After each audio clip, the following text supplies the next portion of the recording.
ሰላም ውድ የማንነት ዩቲዩብ ቻናል ቤተሰቦች እንደምን ሰነበታችሁ። ዛሬ እንግዲህ በተለያዩ ሀሳቦች መጥተናል።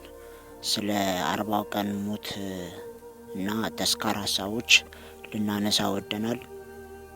ቻናሎቻችን ሰብስክራይብ በማድረግ ቤተሰብ ይሁኑ። የ40 ቀን ተስካር ወይም የሙታን መታሰቢያ በባህል በሃይማኖትና በሰው ልጅ ስነ ልቦና ውስጥ እጅግ ስር የሰደደ ምስጢራዊና ጥልቅ ትርጉም ያለው ስርዓት ነው። ይህ በሃይማኖታዊ ወይም በዚዮሎጂ በሳይንስና በስነ ልቦና እይታ መነጽር ስንመለከት የሚከተሉትን ጥልቅ ሀሳቦችን እናገኛለን።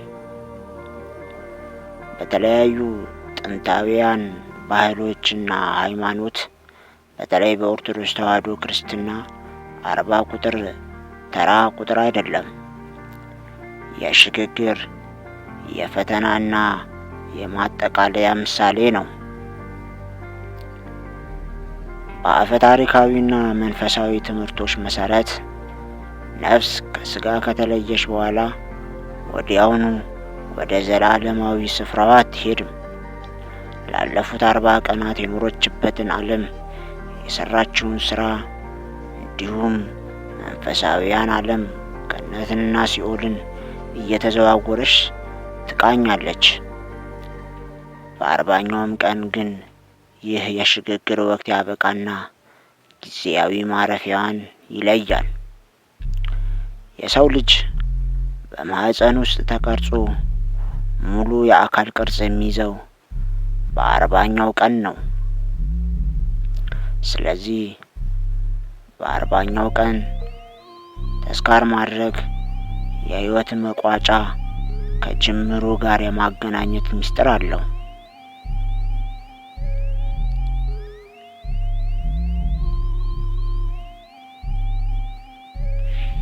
ሳይንስ ስለ ነፍስ ጉዞ ቀጥተኛ መረጃ ባይሰጠንም የ40 ቀን መታሰቢያ ስርዓት ለቀሪዎች ቤተሰቦች ያለው ፋይዳ በሳይንሳዊና ስነ ልቦናዊ መንገዶችም ይብራራል። በስነ ልቦና ጥናት ወይም ፊዚዮሎጂ ውስጥ አንድ የቅርብ ሰው ሲሞት አእምሯችን ከፍተኛ ድንጋጤና ክህደት ውስጥ ይገባል። የመጀመሪያዎቹ ሳምንታት እውነታውን ለመቀበል በጣም ከባድ ናቸው።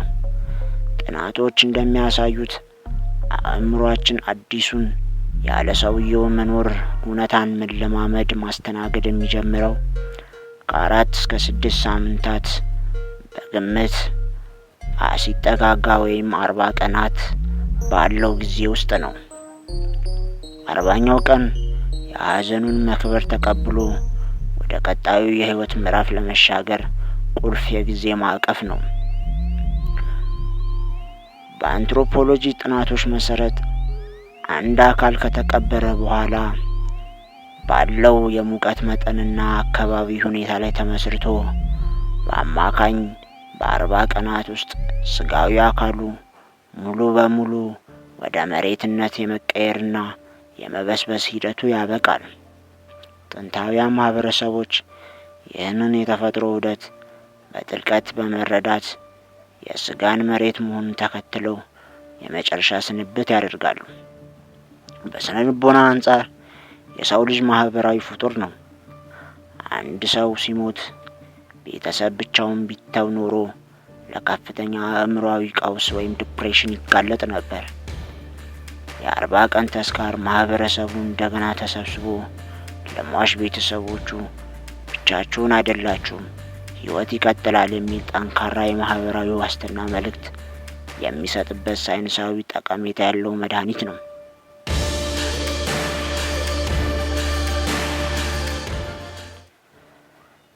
ሌላው ተስካር ወይም በተለይ የሙት ዓመት ወይም የ3 ዓመት ተስካር ስርዓት ነው። የተስካር ባህል ምን እንደሆነና በውስጥ የያዛቸው ታሪኮች እንደሚከተለው እንቃኛለን። ተስካር ትርጉሙ መታሰቢያ ማለት ነው። አንድ ሰው ከዚህ ዓለም በሞት ከተለየ በኋላ ነፍሱ እንድትማርና ፈጣሪ ምህረት እንዲያደርግላት በማሰብ የሚደረግ የምጽዋትና የጸሎት ስርዓት ነው። ስርዓቱም የቀናት ምርጫ ወይም ተስካር አብዛኛውን ጊዜ በሞት በ40ኛው ቀን በአመቱ ወይም ደግሞ ይበልጥ ደመቅ ተደርጎ በ3ኛው አመት ላይ ይከናወናል። ምግብና መጠጥ ማዘጋጀት፣ ለተስካሩ ተብሎ ትልቅ ከብት በሬ ወይም ላም ይታረዳል።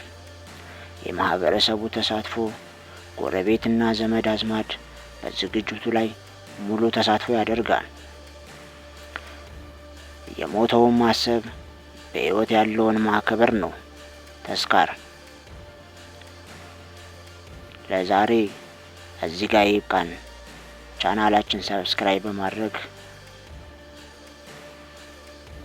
ኮሜንትን በመስጠት ቤተሰብ ይሁኑ።